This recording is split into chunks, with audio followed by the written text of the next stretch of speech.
Plan Ouattara, les changements majeurs qui pourraient redessiner l'avenir de la Côte d'Ivoire. Au cœur de la dynamique politique et sociale qui traverse la Côte d'Ivoire depuis l'automne 2025, se dessine la trajectoire ambitieuse du chef de l'État, Alassane Ouattara, réélu président de la République à l'issue d'un scrutin marqué par une forte mobilisation et par une volonté affichée de stabilité dans un contexte régional fragilisé par des crises sécuritaires et institutionnelles répétées. Cette réélection, consolidée par des élections législatives donnant une majorité confortable au pouvoir en place, a été présentée par les autorités comme un signal clair envoyé par une partie importante de la population en faveur de la continuité politique et de la poursuite des grandes réformes engagées depuis plus d'une décennie. Dès sa prestation de serment, le président a réaffirmé son intention de faire entrer le pays dans une nouvelle phase de transformation profonde, en insistant sur la nécessité de consolider les acquis économiques tout en corrigeant les fragilités sociales persistantes. Son discours a mis en avant l'unité nationale, la paix civile et la modernisation de l'État comme fondement indispensable à toute ambition de développement durable. Dans cette optique, le pouvoir exécutif a rapidement placé au centre de son nouveau mandat un document stratégique majeur, le Plan national de développement 2026 à 2030, communément appelé dans les cercles politiques et médiatiques le Plan Ouattara. Ce plan se veut bien plus qu'un simple programme économique. Il est présenté comme une feuille de route globale destinée à transformer structurellement la Côte d'Ivoire, à redéfinir son modèle de croissance et à repositionner le pays comme l'un des pôles majeurs de l'Afrique de l'Ouest. Son élaboration a été précédée de consultations dans plusieurs régions impliquant autorités locales, chefs traditionnels, représentants du secteur privé, organisations de la société civile et partenaires techniques. Le gouvernement a voulu donner l'image d'un projet collectif construit à partir des réalités du terrain et non uniquement dans les bureaux de l'administration centrale. Le diagnostic posé par les concepteurs du plan est sans concession. Malgré une croissance soutenue pendant plusieurs années, l'économie ivoirienne demeure fortement dépendante des exportations de matières premières, notamment agricoles. Le cacao, le café, l'anacarde et l'EVA continuent de représenter une part importante des recettes, exposant le pays aux fluctuations des marchés internationaux.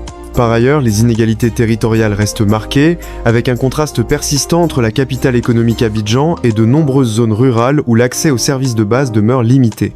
Face à ce constat, le plan 2026 à 2030 ambitionne de provoquer un changement de paradigme. L'objectif affiché est de faire évoluer la Côte d'Ivoire d'une économie principalement extractive vers une économie industrielle et de services, créatrice de valeur ajoutée locale et d'emplois qualifiés. Cette transformation passe d'abord par un vaste programme de modernisation des infrastructures considéré comme le socle matériel de toute croissance durable.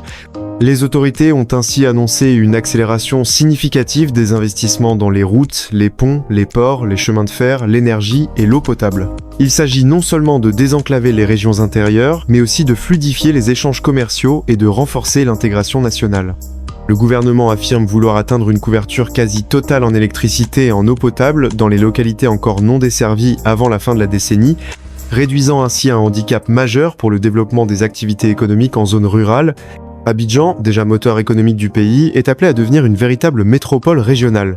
L'extension des réseaux de transport urbain, notamment le métro et les voies rapides, doit permettre de réduire la congestion chronique, d'améliorer la productivité et de renforcer l'attractivité de la ville pour les investisseurs étrangers.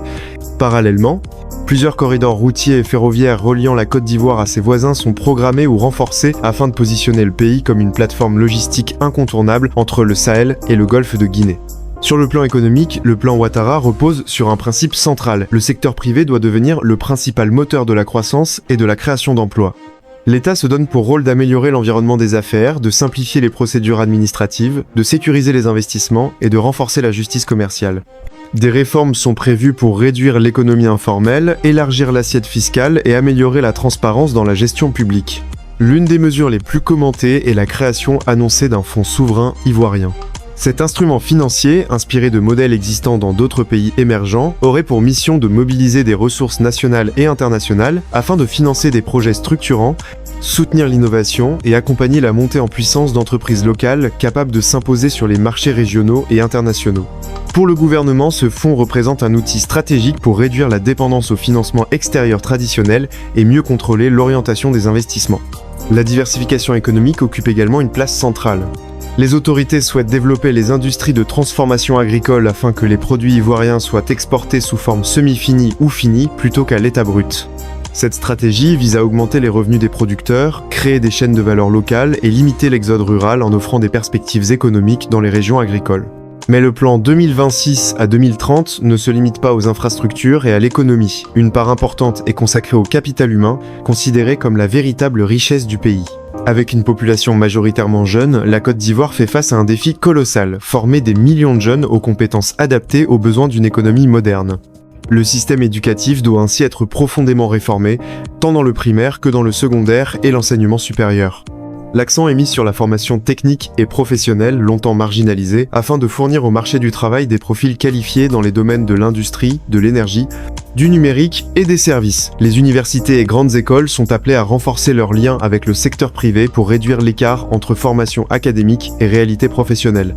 Dans le domaine de la santé, le plan prévoit l'extension des infrastructures hospitalières, l'amélioration de la couverture médicale et le renforcement du personnel soignant. L'objectif est double, améliorer l'espérance de vie et réduire les inégalités d'accès aux soins, particulièrement marquées entre les grandes villes et les zones rurales. La question de l'emploi des jeunes constitue l'un des enjeux les plus sensibles. Chaque année, des centaines de milliers de nouveaux arrivants entrent sur le marché du travail, souvent sans qualification suffisante.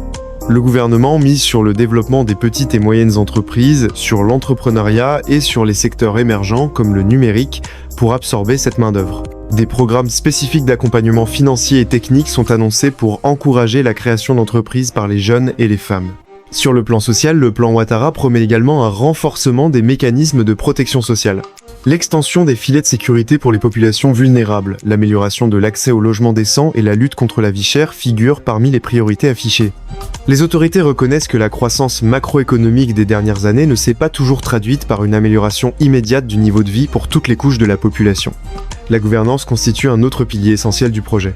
Le gouvernement affirme vouloir moderniser l'administration publique, lutter plus efficacement contre la corruption et renforcer la transparence dans la gestion des finances de l'État.